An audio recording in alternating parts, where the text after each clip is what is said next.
שלום רב לכל קהל מאזיני ערוץ ההידברות, הערוץ המפורסם, הערוץ שעושה הרבה חיל, ברוך השם. תמיד אנחנו מקבלים תגובות שכל כך הציבור נהנה מהערוץ הזה, וכמובן שכל המאזינים יבורכו על השתתפותם בהרצאות. אנחנו נמשיך את סדרת השיעורים וההרצאות על פרקי אבות. הגענו בפרק ראשון למשנה ה'. בעצם אנחנו נמצאים בזוג הראשון כמו שביארנו בשיעור הקודם. וההמשך אומר התנא יוסי בן יוחנן איש ירושלים אומר: יהי ביתך פתוח לרווחה ויהיו עניים בני ביתך ואל תרבה שיחה עם האישה. באשתו אמרו קל וחומר באשת חברו. מכאן אמרו חכמים כל זמן שאדם מרבה שיחה עם האישה גורם רעה לעצמו ובוטל מדברי תורה וסופו יורש גיהינום. יוסי בן יוחנן איש ירושלים. כבר ביארנו בשיעור הקודם שבעצם אלה הם הזוג הראשון מבין 5 זוגות של התנאים שהתנא ימשיך בהמשך פרקי אבות, והוא היה משמש כאב בדין לעם ישראל, כהפוסק הגדול של עם ישראל, שכל הפסיקה הייתה על פי הנהגתו. יוסי בן יוחנן איש ירושלים. הסברנו כבר כמו אנטיגנוס איש סוכו, וגם יוסי בן יועזר איש צרדה, או יוסי בן יוחנן איש ירושלים. המפרשים כותבים מה זה המשמעות של איש על שם מקום מגוריו, ללמדנו שהוא היה המובחר, הבולט, הפעיל ביותר שקיים במקום מגוריו. והוא אומר לנו 3 דברים: יהא ביתך פתוח לרווחה. הדבר השני, יהיו עניים בני ביתך. והדבר השלישי, אל תרבה שיחה עם האישה. כבר האמת הקדמנו, אבל לפני שנקדים את הבסיס לביאור דבריו, נאמר כמה שאלות שעומדים המפרשים בלשונו של התנא הקדוש. בראש ובראשונה, כאשר הוא כותב יהיה ביתך פתוח לרווחה. מה המושג הזה לרווחה? יהיה ביתך פתוח. הלרווחה לכאורה היא מילה מיותרת, ומה משמעותה? שנית, שואלים המפרשים, יהיה ביתך פתוח לרווחה. למי פתוח? כמובן לכל אורח שבא להיכנס. אז מדוע הוא ממשיך ויהיו עניים בני ביתך? האם זה לא מובן מאליו? האם הוא פתוח לדבר אחר אם לא לאורחים? אם כן, מדוע הוא נצטרך לומר ויהיו עניים בני ביתך? שלישית, שואלים המפרשים, שהדבר השלישי, אל תרבה שיחה עם האישה. מה הקשר? מה הזיקה למשפטים הקודמים? כאשר הוא מדבר על חסד, שיהיה ביתך פתוח לרווחה, יהיו עניים בני ביתך, מה הקשר בין זה לבין האיסור של העריות, אל תרבה שיחה עם האישה וכו'. מה גם הלשון אל תרבה משמעותו מעט כן, הרבה לא. מדוע? אם זה אסור אז למה מעט כן? אולם כדי שנבין, זה בהמשך למה שכבר דיברנו בשיעור הקודם, שהוא עם יוסי בן יועזר ואנטיגנוס איש סוכו, 3 היו תלמידי שמעון הצדיק. וכתלמידיו של שמעון הצדיק הייתה מגמתם להעמיק בדברי רבם, לבאר את זה, לנתח את זה, ולהדריך את האדם איך אפשר לזכות אליהם. לכן אנטיגנוס הסביר לנו איך אדם יכול לקנות את עמוד העבודה, מה הדרך בעצם לעשות את רצון השם בעמוד העבודה. לאחריו יוסי בן יועזר נשיא עם ישראל, התלמיד השני, ביאר איך זוכים לתורה, שיהיה ביתך בדבעד לחכמים, והווה מתאבק באפר רגליהם וכו'. בא יוסי בן יוחנן להסביר את העמוד השלישי, עמוד החסד. איך אדם הופך את ביתו למוקד של חסד? איך הוא זוכה להיות עמוד החסד? איך הוא קונה את עמוד החסד? מדריך אותנו התנא בשלושה עצות שהן קשורות זו בזו. העצה הראשונה, יהיה ביתך פתוח לרווחה. מה זה לרווחה? ביאור ראשון שכותבים המפרשים, שביתך יהיה פתוח 4 פתחים כאוהל של אברהם אבינו. מכל כיוון שיוכל לבוא העני אליך ולא יקשה עליו להגיע, ויוכל בנקל להיכנס אליך. זאת ועוד, יוכל להצניע את עצמו מדרך שלא נראה שהוא נכנס אליך. כל זה משרה תחושה טובה ומקדמת את החסד עם הזולת. ביאור שני לרווחה, הכוונה היא לא רק לעניים. ישנם בתי תבשיל. הבית תבשיל מיועד אך ורק לעניים. כאשר כל אחד יודע שמי שפונה לשם הוא כבר מסכן. פעמים רבות שהעני הוא לא מסוגל, הוא מתבייש בכך שמשייכים אותו לקטגוריה הזאת. אין לו ברירה, אבל הוא מתבייש. הוא לא יכול. לכן גם כשעושים את החסד, צריך לעשות את זה בצורה כזאת שאינה מבישה, שאינה מביישת את העני שמקבל את החסד. אז אם החסד הוא נעשה באופן כללי, אז לא מרגישים בזה ביזיון. כגון, אם בא איזה עני לחתונה, לשמחה של האדם, הוא צריך לסבוח. למה? העני הוא לא מרגיש שם ביזיון. כי כולם באים. אף אחד לא צריך לדעת שהוא בעצם הוא עני. אז הוא נהנה מזה. לעומת זה, כאשר מבליטים את העשייה דווקא בהתייחסות לעני, יש בזה אלמנט שמביש ומקשה מאוד על האדם. והביאור השלישי שבעצם הוא הדבר הגדול ביותר, שיהיה ביתך פתוח לרווחה, הכוונה היא הרווחה, סבר פנים יפות.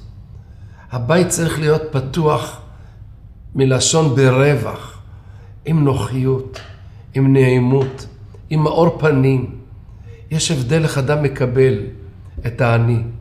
האם הוא מקבל אותו במאור פנים, בסבר פנים יפות, או בפנים זעומות, חמוצות, חסר סבלנות. זה שתי עולמות. זה שתי היבטים בחסד. הגמרא אומרת, גדול המברכו שהוא מתברך ב11 ברכות, לעומת הנותן צדקה מתברך ב6 ברכות. ישנם שני בני אדם, נתנו אותה צדקה, אותה עזרה. אחד נתן את העזרה וזהו. השני לא רק נתן לו את העזרה, אלא הוא עודד את נפשו, דיבר על ליבו, שימח אותו, התפלל עליו, ברך אותו שתצליח, שלא תזדקק לאחרים. זה מקבל 6 ברכות, והשני מקבל 11 ברכות. כי המאור פנים והסבר פנים הוא לא פחות מאשר עצם הנתינה. זהו חלק בלתי נפרד מהנתינה. כמובן שהדבר הזה הוא נעוץ בתפיסתו של האדם. כאשר האדם לא מבין את המשמעות של חסד מהו, אז הוא לא מבין, לכן הוא לא יכול להאיר פנים. הרי שלמה המלך אמר, גומל נפשו איש חסד. מה כוונת שלמה המלך לומר? אדם עושה חסד עם הזולת. אדם חושב שהוא עשה טובה לזולת. זה טעות במבט. כי בעצם כאשר הוא עושה חסד הוא גומל את נפשו. הוא עושה עם עצמו את החסד. הוא לא עושה חסד עם אחר. החסד עם הזולת זה איתך, עם עצמך. גומל נפשו איש חסד. אדם שעושה חסדים הוא גומל עם עצמו. מדוע? כותב המגיד מדובנה, אם אנחנו נתבונן בבריאת העולם, בעצם כאשר הקדוש ברוך הוא ברא את העולם ואת הבריאה כולה, הרי נברא העולם במידת הדין ובמידת הרחמים. מהי מידת הדין? מידת הדין זהו כאשר הולכים עם האדם בצורה חותכת, נוקבת, שבעצם נענש על כל מעשיו, ולכן הוא יכול להיות, הוא יקבל איסורים, אם זה עניות, אם זה חס וחלילה פגיעה בבריאות שלו, וכן על זה הדרך, כל מיני איסורים מסוימים. לעומת מידת הרחמים, זהו הצד החסד, שבעצם האדם מקבל את ההטבה, את העושר, את הבריאות, את השמחה, את ההצלחה. העולם נברא בשתי מידות. אומר המגיד מדובנה, היה צריך להיות שכל אדם במהלך חייו צריך להיות לו שוויוניות.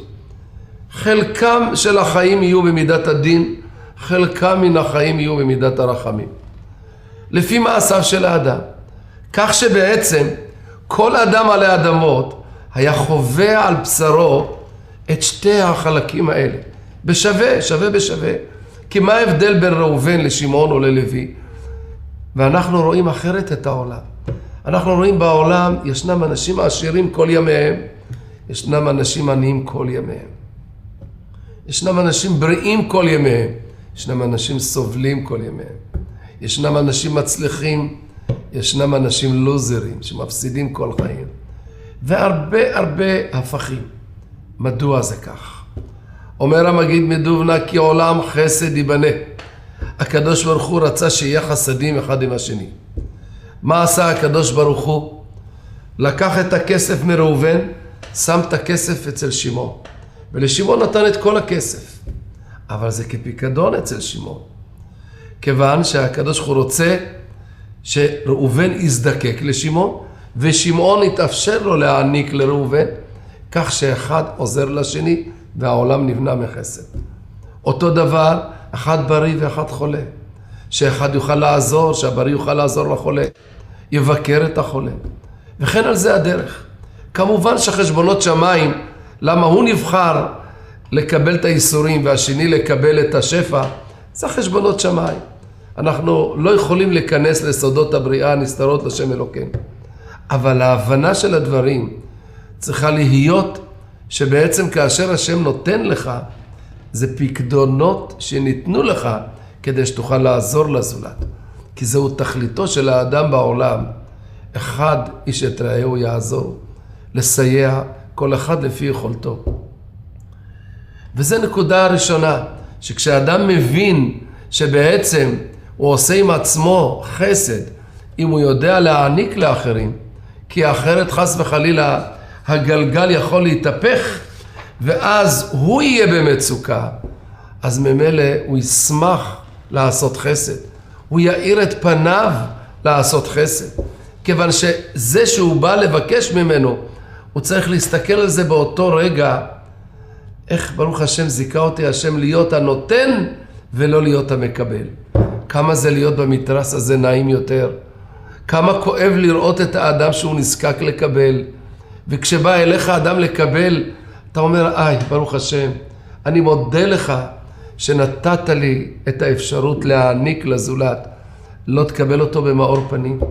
שבגללו אתה יש לך כסף, ונעשה הוא בייסורים בשביל שתוכל לעשות איתו חסד. אז ודאי שיעיר לו פנים, לא יחמיץ לו פנים. זאת ועוד, אומר דוד המלך, אשרי משכיל אל דל ביום רעה ימלטהו השם. שואל הזוהר, למה כתוב לשון דוד המלך כתב אשרי משכיל אל דל? משכיל זהו שכלתן. וכשאנחנו מדברים על הדל שהוא העני, היה צריך להיות כתוב אשרי העוזר לדל, תסייע בעדו. למה אשרי משכיל? זאת ועוד שואל הזוהר, למה כתוב בלשון אל דל? הרי המשמעות והמכוון שבדברים, אשרי מי שעוזר לדל, לעני. אז היה יותר ראוי אשרי המשכיל לדל. אל דל, מה הפירוש? אומר רבי שמעון בר יוחאי, שמה מבואר על רבי יוסי ורבי חייא, שהיו מהלכים בדרך, ומתוך ההליכה שלהם שהלכו בדרך, ראו איזה זוג חברים שגם כן היו הולכים בדרך.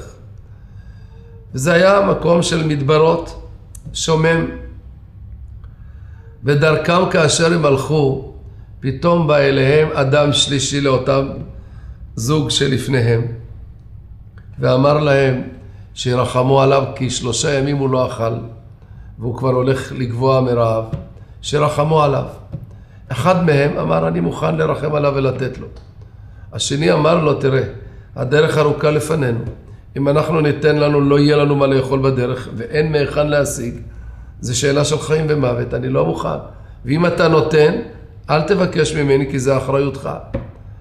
אכן, הוא לא שם לב ולא התייחס אליו, והוא נתן לאותו אחד את כל מה שהיה לו, ואכל והחיה את נפשו. רבי יוסי ורב חייא, שהיו מאחוריהם, ראו את המחזה, אז הם רצו, אמר רבי יוסי רב חייא, אולי ניתן להם אוכל. כיוון שהם, אנחנו רואים שאין להם, ולנו יש מספיק. אמר לו, לא, אל תיתן להם. אם הקדוש הוא זימן להם את המצווה, זה בשביל לעזור לו, להציל אותו מאיזה גזרה. ובוא נעקוב. הלכו אחריהם כברת דרך, כמובן ממרחק, והם לא שמים לב. והנה התעייפו. אותו אחד שנתן את כל האוכל והשתייה שלו, הגיע למצב שהוא היה מאוד צמא והתייבשות, התעייף. אמר לחברו, הוא לא יכול להמשיך את הדרך, הוא רוצה לנוח.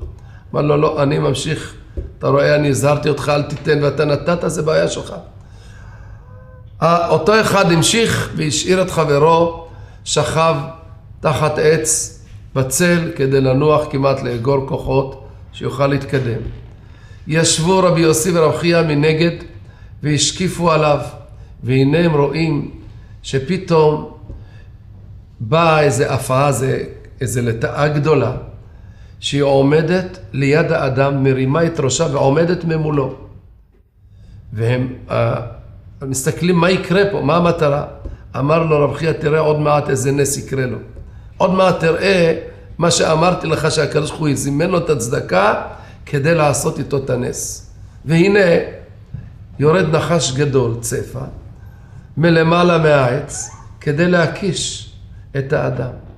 אותה לטאה גדולה הפעה, קפצה על הנחש והרגה אותו. אמר לו רבי חייא, הנה אתה רואה שצדקה תציל ממוות. הקדוש ברוך הוא זימן לו את הצדקה כדי להציל אותו מהמוות, לבטל את הגזרה. אז הקדוש ברוך הוא הקדים תרופה למכה.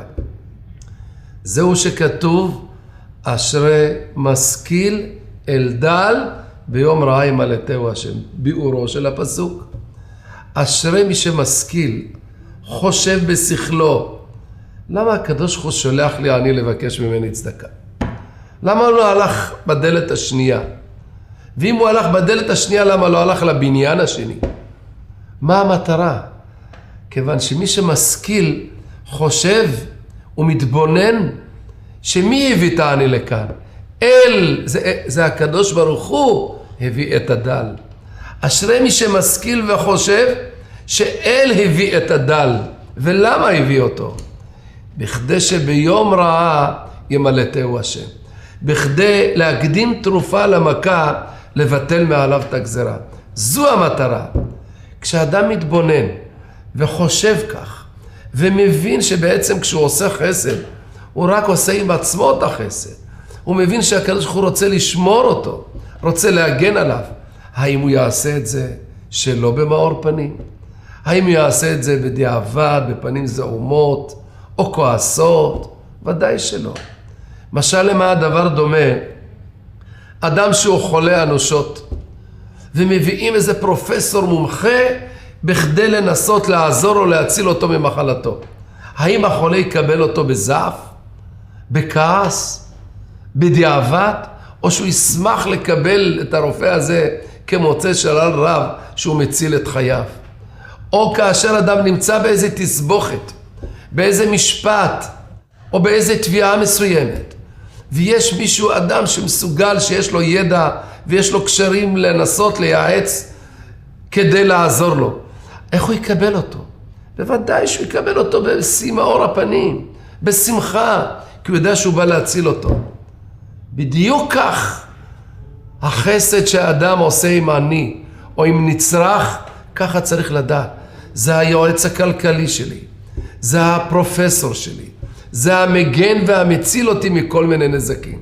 אשרי משכיל אל דל, אשרי מי שמשכיל וחושב שהקדוש הוא מביא את הדל, בשביל שביום רעה ימלטהו השם. לכן אומר לנו התנא, שאדם, הבסיס הראשון לקנות חסד, זה יהיה ביתך פתוח לרווחה, פתוח ברווחה, בנעימות, במאור פנים, בסבר פנים. זה עולם אחר. כשאדם מקבל את האנשים בצורה כזאת לעשות את החסד, כי הוא מבין זה לטובתו, כי הוא מבין שהוא גומל עם נפשו חסד. והתוצאה של מהלך כזה, קניין כזה, תפיסה כזו, חשיבה כזו, התוצאה של זה, ויהיו עניים בני ביתך. התוצאה שבעצם האדם מתחיל להפנים איזה יופי. כל מי שיודע שמגיע לבית ומתקבל מאור פנים, מבין ששמה ללכת זה נעים. מקבלים אותו בשמחה, לא נותנים לו תחושה לא טובה. הוא לא מרגיש מבוזה עד שעושים לו איזה צדקה. ההפך, מקבלים אותו בשמחה, אז כל אחד שמח ללכת לקבל את העזרה מאדם כזה.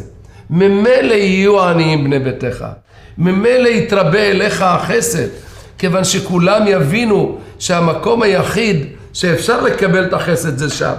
אבל אם האדם מקבל בקמצנות, בחשיבה כמה אפשר לחסוך, וכשכבר נאלץ, כמו שמספר הבן איש חי, מספר על איזה גביר קמצן ביותר, שפעם אחת הוא נזקק להכניס אורח, בגלל שבעצם היה בעיר תקנה, שהגבאי תמיד היה מחלק את העניים שבאים לעיר, מאחסן אותם כל פעם בבתים.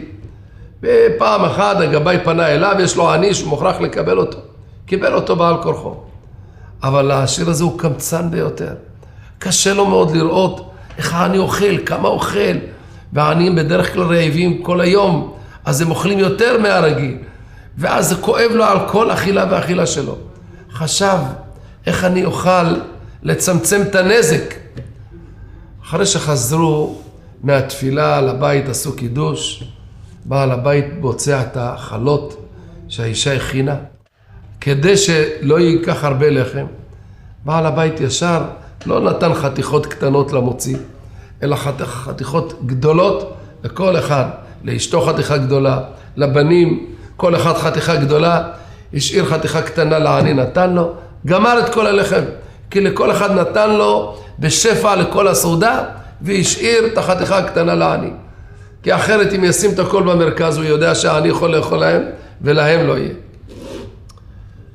והנה העני ראה כך, שהוא שם לו חתיכה קטנה, בקושי התחיל לאכול, נגמר לו הלחם, וליד בעל הבית יש לו חתיכה גדולה כזאת, כדי לסבוע ולהותיר.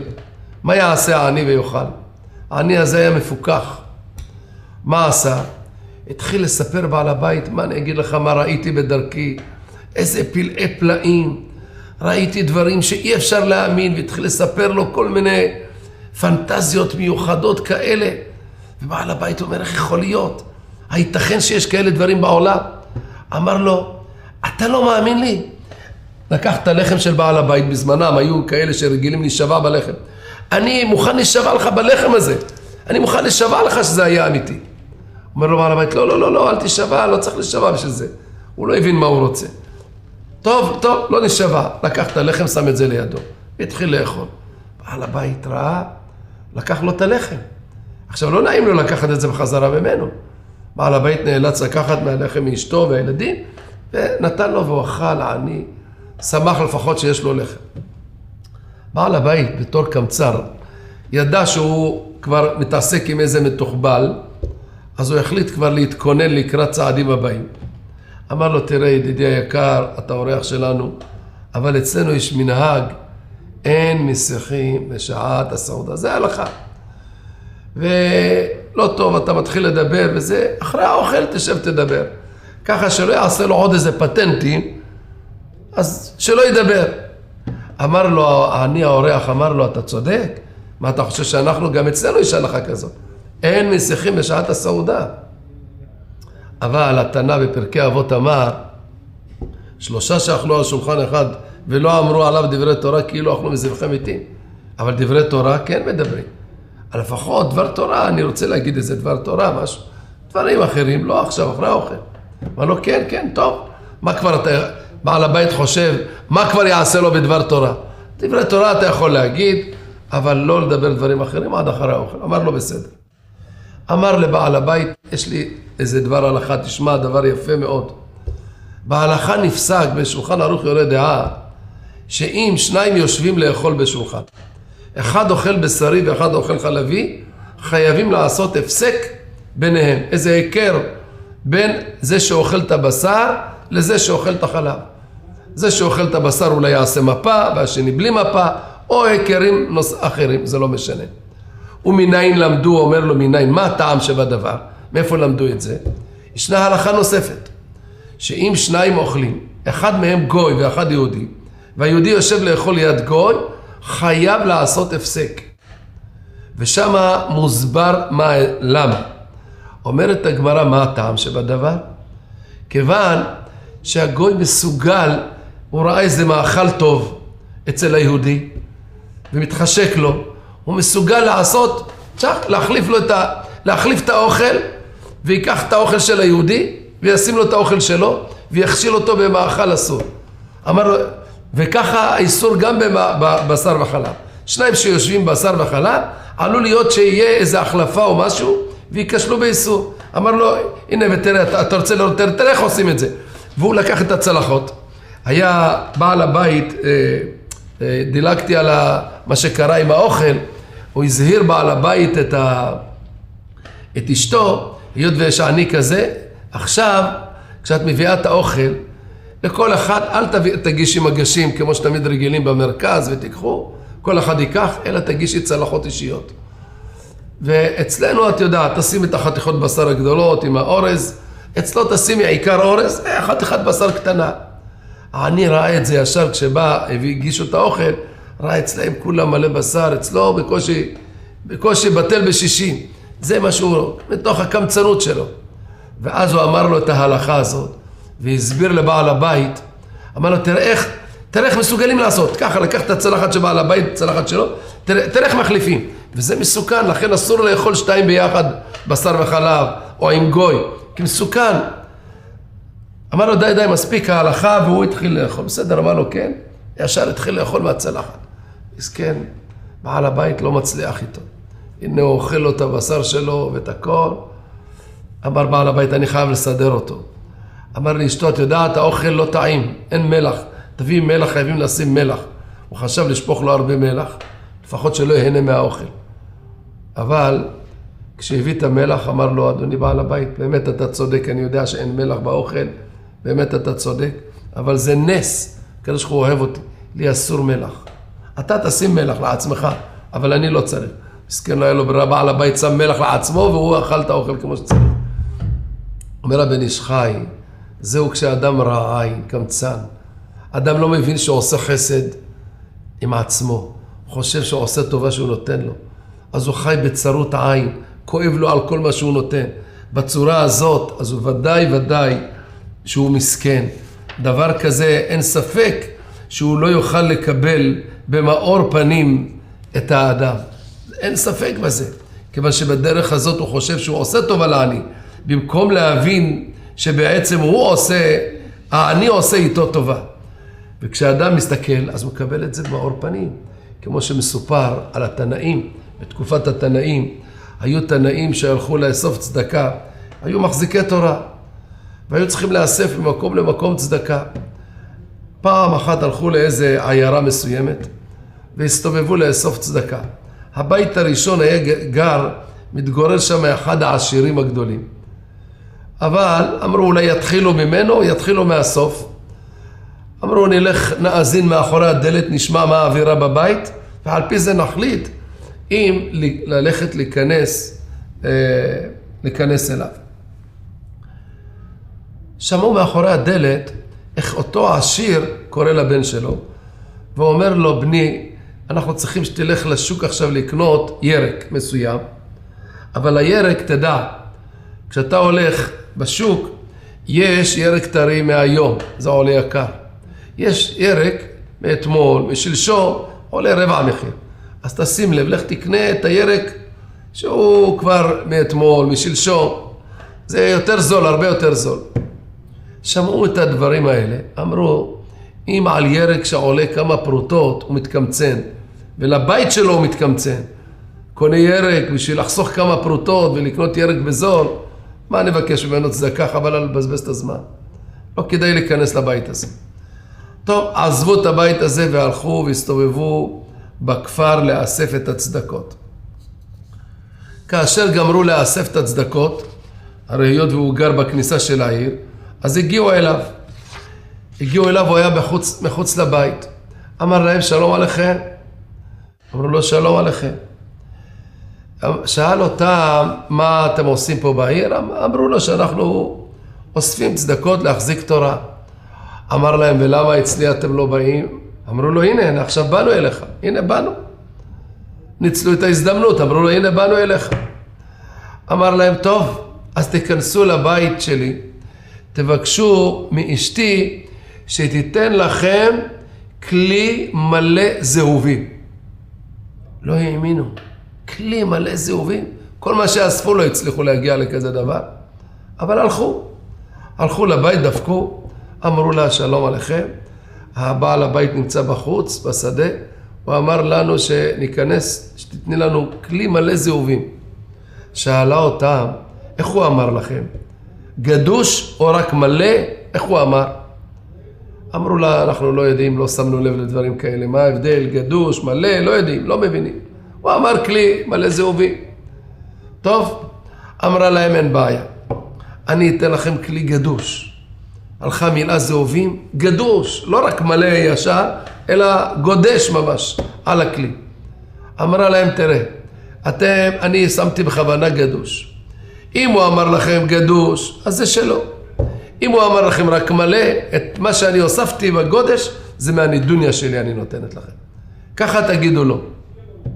טוב, בירכו אותה את כל הברכות שיחלו לו על ראשה, יצאו, פוגשים בעל הבית ואמרו לו, נו, שאל אותם, נו, קיבלתם או לא?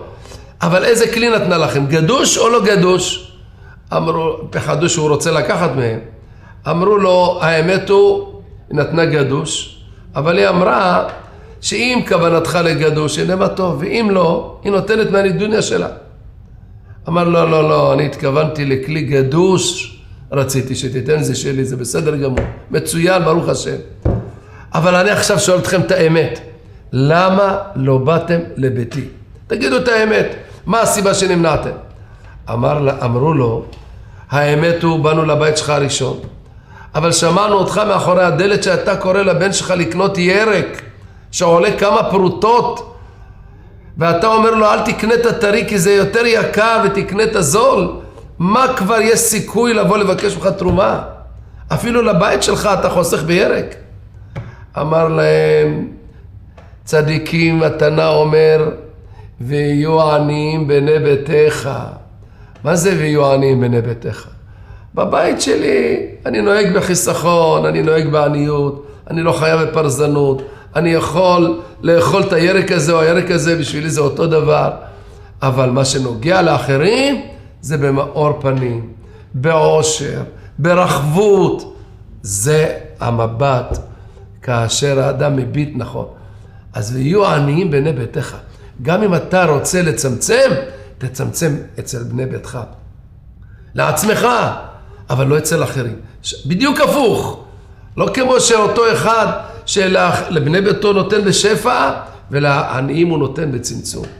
כיוון שכשאדם מבין מה זה חסד, מבין שזה טובתו וטובת עצמו, אז הוא ההפך, הוא נותן בשפע, הוא שמח בנתינה, כי הוא עושה עם עצמו את הטובה ואת החסד.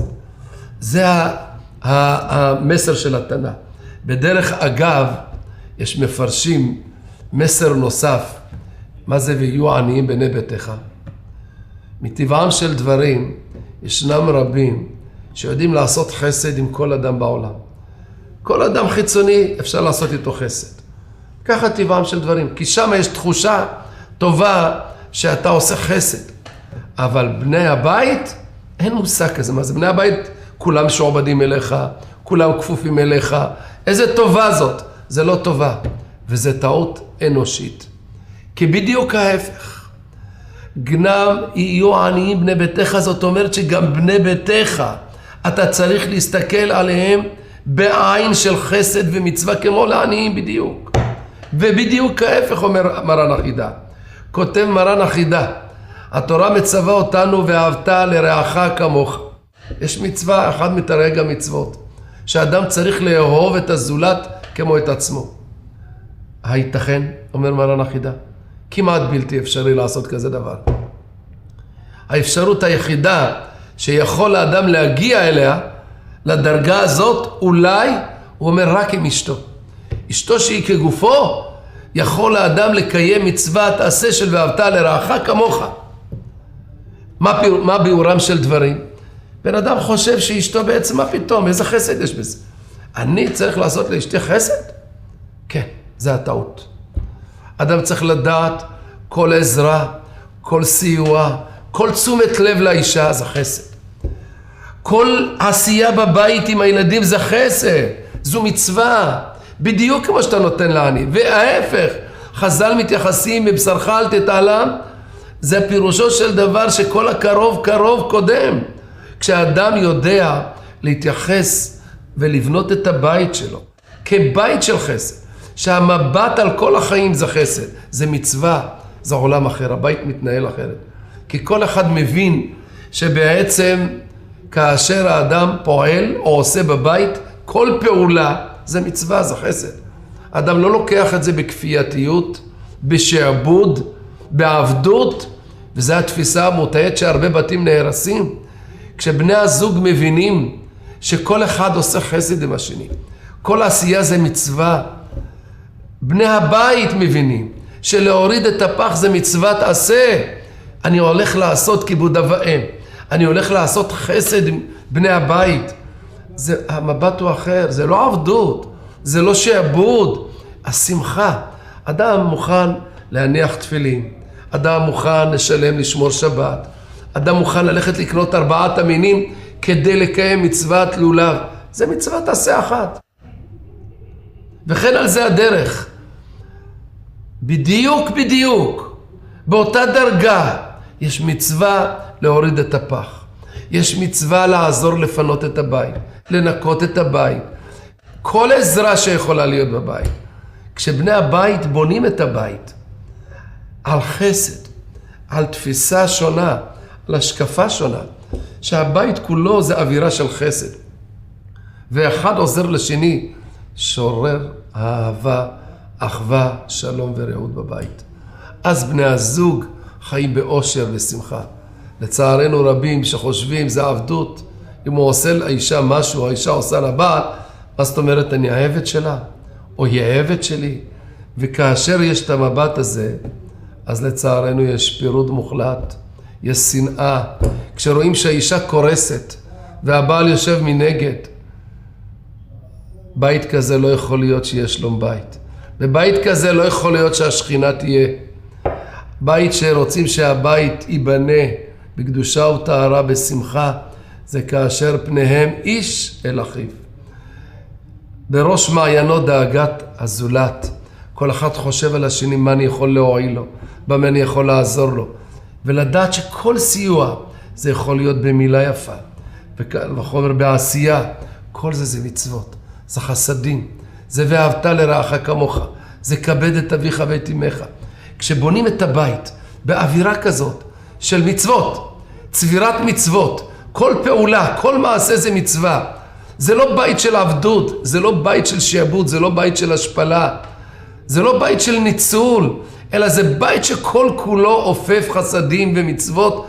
כל פעולה, מצחצח לעיניים, מנקה, עוזר, מפנה, מסדר, כל פעולה, הבית הופך להיות כל כולו עמוד החסד. ויהיה עניים בני ביתך. שאפילו בני ביתך תתייחס באותה רמה שאתה מתייחס. היה פעם אחד אדם שכל כולו פעלתן, עושה חסדים, בלי גבול בחוץ. מקרה הוא בא אליי ונקשר אליי. יום מן הימים שאשתו ידעה שהוא נקשר אליי, אז היא מרימה לי טלפון ואומרת לי, כבוד הרב, האם הוא אצלך, הוא בא אליך וזה, הוא קשור אליך? אמרתי לה, כן. לאחרונה הוא התחיל לבוא. אומרת, היא אמרה לי דברים שאני לא יכולתי לשמוע אותם. אמרתי לו, כבוד הרב, אני רוצה להגיד לך, זה בעל רשע, מושחת, כל הכללות שיש בעולם היא כללה אותו. הרב לא יודע, היא חולה, הייתה חולה אפילו במחלה בר מינן. אומר, בבית הוא לא יודע להזיז אצבע, הוא לא אכפת לו מהילדים, לא אכפת לו מהבית, לא אכפת לו מהקניות, לא אכפת לו מכלום. כל כולו חסד עם אחרים. הבית שלו שיהרס, שיהיה חורבן. זה לא חסד, זה רשע וכו' וכו'. זה כשבן אדם מסתכל על בני הבית, כאילו זה עבדים שלו. אבל לפי אומר התנא, אתה צריך להסתכל על בני ביתך, לא פחות מהזולת. גם בני ביתך תתייחס אליהם כמו שאתה מתייחס לעניים. תדע שזה מצווה, זה חסד, וההפך, זה הבסיס הראשוני. חסד מתחיל מהבית. כשבבית יש חסד, אז יכולים להשפיע גם על אחרים. אבל כשהבית אין בו חסד, לא יכול להיות שיהיה חסד של אחרים.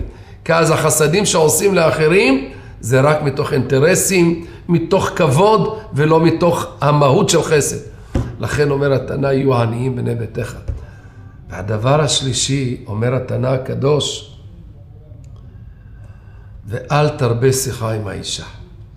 והנה, אומר התנא, לאחר שאני מייעץ לך איך לקנות חסד, שאתה צריך הכל במאור פנים, בהתייחסות, בחום, ולדבר ולשכנע ולברך ולעודד. אם כן, מה יהיה כאשר תבוא אישה ענייה אליך? הרי יש גם עניות.